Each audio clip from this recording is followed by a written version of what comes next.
Je suis en train de braver la chaleur pour vous parler. Sur le petit balcon, on voit rien là, mais c'est trop charmant.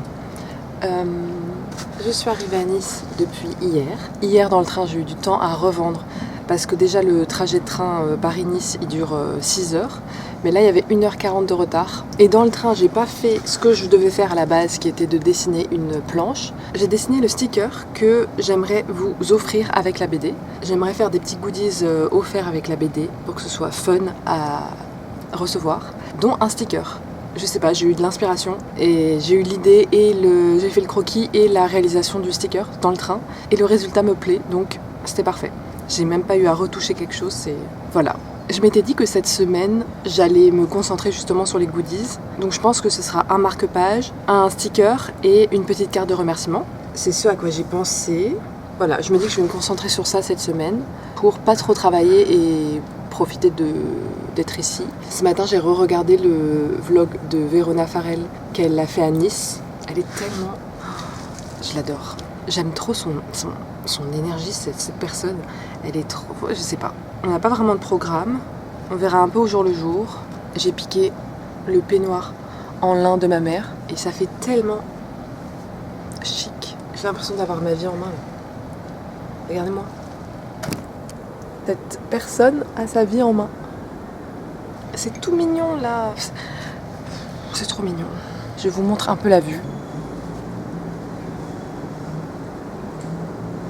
J'adore qu'on voit un mont ici là, dépassé d'un toit. J'adore.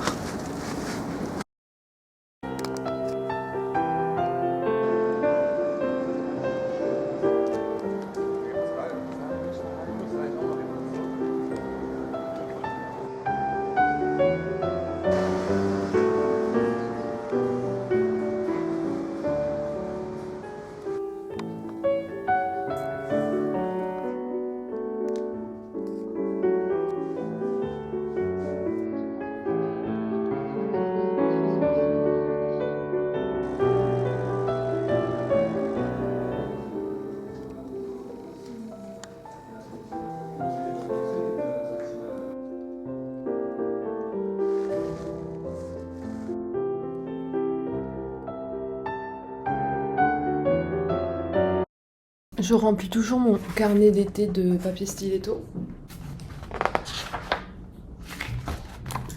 C'est le carnet avec des petites questions.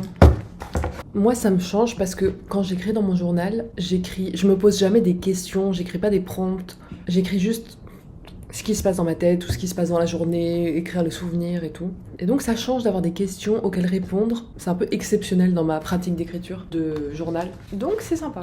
Et je trouve que l'été c'est vraiment un parfait moment d'introspection et de... J'aime bien cette idée. La question du jour c'est: quel conflit ou désaccord récent a révélé une faille, une peur ou un besoin plus profond chez toi? Mais c'est un peu drôle parce que vu que j'ai pas pris mon journal avec moi, parce que sinon ça allait être trop lourd. Quand je prends plusieurs livres, plusieurs journaux, plusieurs carnets, c'est un peu too much. Mais du coup, je réponds aux questions un peu selon ce que j'ai besoin de raconter dans mon vrai journal. Donc je réponds pas vraiment aux questions, mais un peu. Juste les questions sont des prétextes pour raconter un truc que j'ai besoin de raconter. Vous voyez ce que je veux dire ?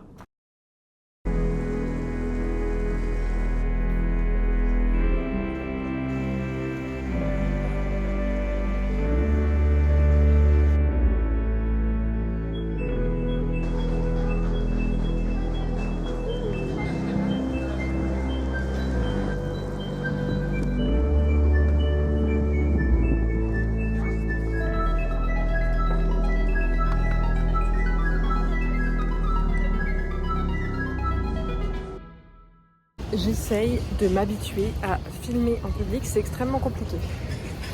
Mais en fait, là, j'avais trop envie de raconter un truc en particulier. Je suis en bas de la colline du château, je crois que ça s'appelle comme ça. C'est, bon, vous pouvez pas voir, tout en haut là. Ici, tac tac, on peut grimper. Ça me fait penser à Patti Smith parce que je crois que dans son dernier mémoire, Le Pain des Anges, elle parle de cette colline. Faudrait que je retrouve le passage, mais j'ai pas le livre sur moi. Mais je crois qu'elle parle de cette colline du château, ou alors elle est dans un hôtel près d'ici. Je sais pas pourquoi j'ai associé cet endroit à Patti Smith. Voilà, c'est tout ce que je voulais dire. Et en même temps, j'essaye de m'habituer à parler dehors, ce qui est compliqué. Mais je crois qu'on peut s'y faire. Je fais mon énorme fangirl, mais dans le vlog de Verona Farel, elle parle exactement de ce point de vue-là. Et elle disait qu'elle allait venir s'asseoir lire. Ce qui est impossible sous canicule, mais...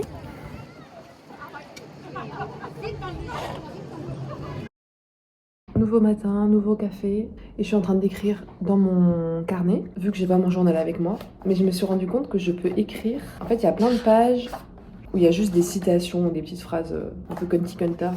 Genre là. Donc en fait, je peux écrire mes pages de journal, quand j'ai pas mon journal, sur les zones blanches, parce qu'il y en a plein.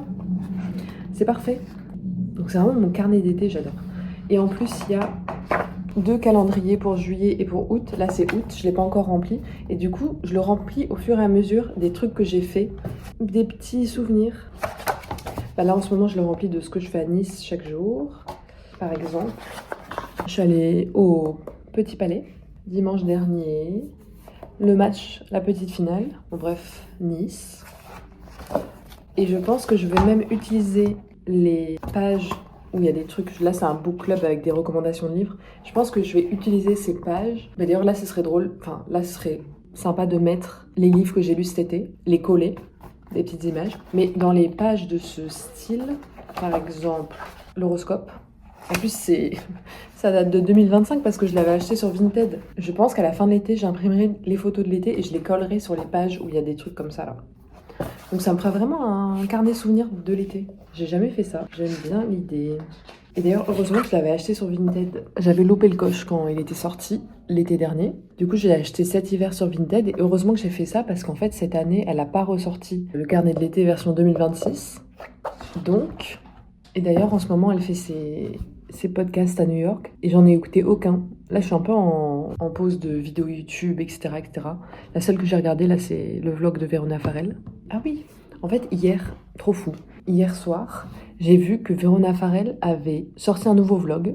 Déjà, ce qui arrive super rarement, elle n'en sort pas souvent. Et en plus, qu'est-ce que c'est, le vlog Girls Trip to the South of France. Donc, exactement ce dont je parlais au début du vlog, du fait que j'ai re-regardé son vlog à Nice, et là elle ressort un vlog quand je suis là, alors que j'ai parlé d'elle. J'adore cette petite coïncidence. Donc j'ai regardé son vlog immédiatement, et je l'aime trop. Quand je la regarde, j'ai trop l'impression d'être genre d'avoir 12 ans à nouveau, et de regarder une fille trop stylée et de me dire, quand je serai plus grande, je serai comme elle. Voilà, c'est ça. Et en plus, je trouve qu'elle me donne vraiment envie, enfin pas envie, mais elle me donne vraiment, comme si elle me donnait confiance en moi à travers le fait qu'elle a confiance en elle, et qu'elle est hyper posée et hyper dans ses baskets. Vous voyez ce que je veux dire? Même quand elle se filme et tout, elle s'en fout des angles et tout. On voit qu'elle est ok avec sa personne. C'est inspirant. Donc j'ai envie de cultiver ce truc-là. Ça plus mon petit carnet, je suis au max. Je suis au max de ce que j'aime de l'été. Et là, je vois ça à côté, j'ai commencé à lire ce livre-là, Swiftie, une métamorphose de Paula Ringer. J'ai vraiment pas lu beaucoup. Pour l'instant, je suis pas du tout convaincue. C'est l'histoire d'une fille qui fait un road trip de Vancouver à Glendale pour le premier concert du Eras Tour de Taylor Swift. C'est mi-fiction, Je sais pas si ils disent une fiction, mais bon, ça ressemble tellement à un journal de bord du road trip qu'on dirait pas une fiction. Mais pour l'instant, il y a des messages un peu politiques, mais qui sont un peu ras du sol. Donc peut-être que ça va évoluer. Mais au début, je sais pas, pour l'instant, je suis pas convaincue. Mais je vais quand même continuer à lire, parce que je suis entre Tolstoï et celui-ci. En fait, celui-ci, je le prends dans mon sac tous les jours, parce que Tolstoï, c'est un peu lourd. Voilà, voilà. J'ai envie de rester papoter avec vous, mais j'ai plus rien à dire. Pour l'instant, on est jeudi et j'ai toujours pas avancé autre chose. Donc, le programme du travail... moyen.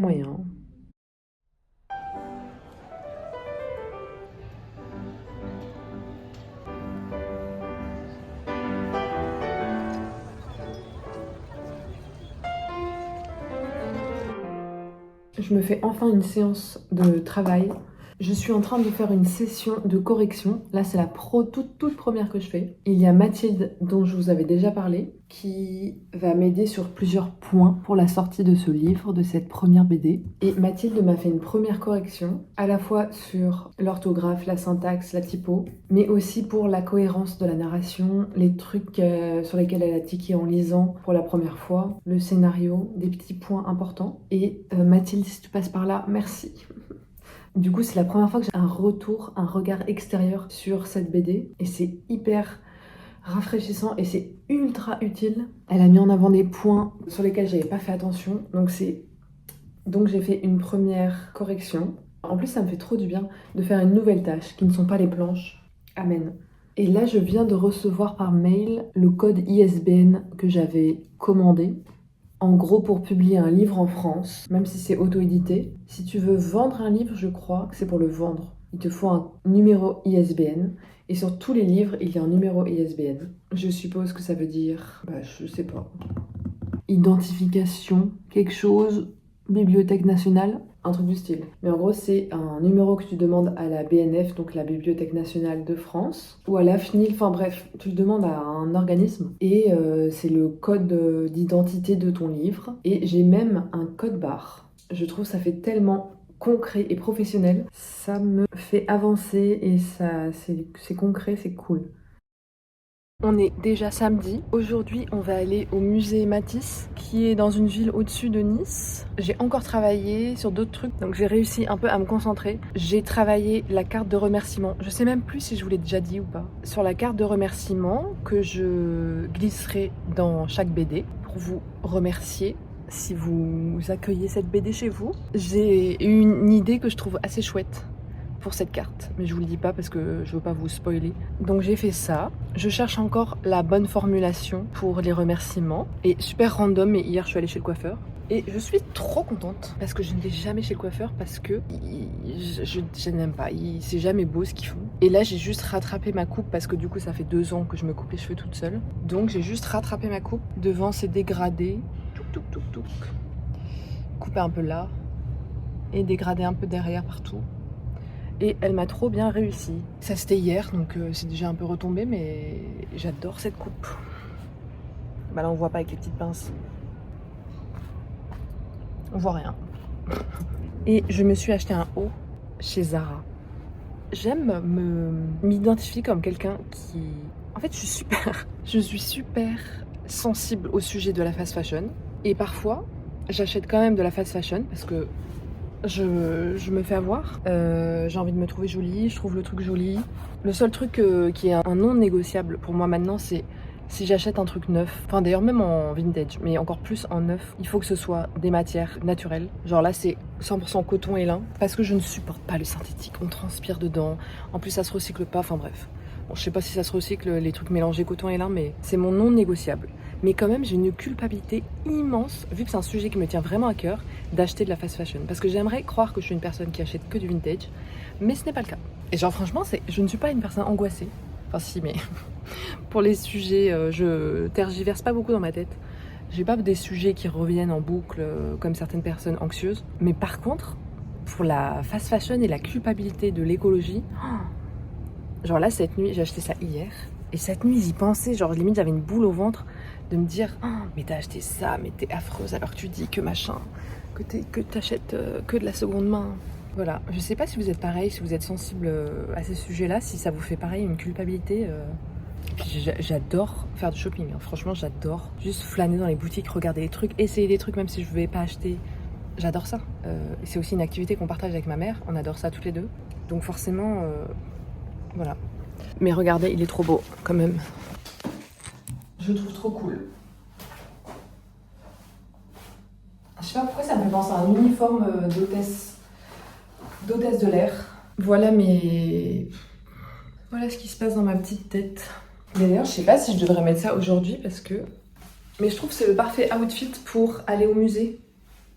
En fait, je me change parce qu'il faisait trop chaud. Il fait trop chaud pour le tenue. Je me change pour l'autre haut que j'ai acheté chez Zara. Brûlez-moi sur le bûcher. J'accepte mon sort. Une blouse, et ça pareil, c'est 100% coton. Franchement, c'est mon non négociable parce que pour la tenue du vêtement, pour le confort, je me suis fait tellement de fois avoir d'acheter un truc synthétique, même en seconde main. Et en fait, je le mets pas parce que je ne peux pas. Je transpire dans le synthétique, c'est pas possible. C'est hyper désagréable. Et ben, mini shirt et blouse en coton. I love it. Ça, c'est mon sac acheté à Madagascar. Ça, c'est un foulard que j'ai découpé d'une robe que j'avais achetée chez Emmaüs en soie. Et c'était le bas de la robe parce qu'elle était un peu trop longue. Et du coup, ça me fait un foulard. Et je le prends à la fois parce que je trouve ça trop mignon de l'accrocher au sac. Et à la fois parce que dès qu'il y a un peu trop de clim, eh bien, je suis bien contente de l'avoir. Voilà, vous savez tout. Pour finir ce vlog, je vous fais un What's in my bag rapide avant de vous dire au revoir. Donc, dans ce sac que j'adore, il y a des lunettes de soleil, des lunettes de star. Vraiment, des lunettes de star. Évidemment, ma caméra pour vous faire des vlogs. Ensuite, des écouteurs que j'utilise jamais parce que je suis avec ma mère et que voilà. De l'anti-moustique qui date aussi de Madagascar. Oups. Des mouchoirs, toujours. Un baume à lèvres Aromazone, celui à la cerise. Celui-là, je l'avais utilisé l'été dernier. J'use les baumes à lèvres jusqu'à la dernière goutte. Et je l'avais racheté juste parce qu'ils sont trop bons et qu'ils me rappellent l'été. Et pareil, je l'ai bientôt fini. Ça aura été mon baume à lèvres d'été. Je trouve qu'ils sont trop bons. Un éventail. Ma pilule. Un stylo. Un stick solaire. D'ailleurs, je suis un peu déçue de ce stick. Je l'utilise que pour mes tatouages parce que pour le visage, il est un peu super gras. J'ai pas compris. C'est un peu un flop. Parce que j'ai acheté la crème solaire SVR Aqua Fluide, la petite bouteille. Et c'est une révélation de crème solaire. C'est la première fois que je trouve une crème solaire qui est agréable à porter. Mais leur stick là, c'est pas le même truc. Mes binéraux. Et j'en fais pas en ce moment. J'ai ni le temps de lire, ni le temps de faire mes binéraux. J'ai pas beaucoup de me time, mais je les prends toujours avec moi quand même. Et idem pour un livre. J'ai pas trop le temps de lire, mais je le prends quand même avec moi. J'ai que le temps de le lire au petit déjeuner, ce que j'ai fait ce matin. Et je suis toujours malheureusement pas convaincue. Voilà. Voilà pour le tour du sac. Je pars au musée. Je vous dis à la semaine prochaine. Comme tous les dimanches à 10h, on se retrouve ici. Si vous avez kiffé ce petit temps avec moi et que vous voulez suivre l'évolution de la création de ma BD, eh bien vous pouvez vous abonner. Come. Et voilà.